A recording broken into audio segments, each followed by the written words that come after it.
Kalkınay milletim kalkınış zaman, yör öňe ilm okuyup harman yadaman, bir el berip ağzı bir yaşa, hak hukuky almak zaman bul zaman.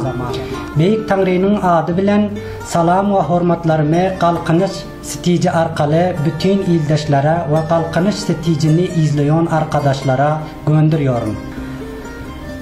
Hüşyar bol barlap bas yürüyecek yerin, hıcılık bilen sonra aktırma derin, mahkamla dostuna aytsan bir sırın, düya buğday artma, çuval boğulma.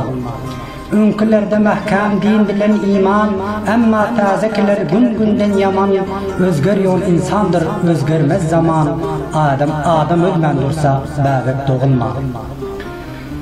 Bir acize ganim zora duş gelse, onam urcak bolar yakindaş gelse, geçen şaklar oyun gelse koç gelse, zor kimligin bilmez şahı dövülmen.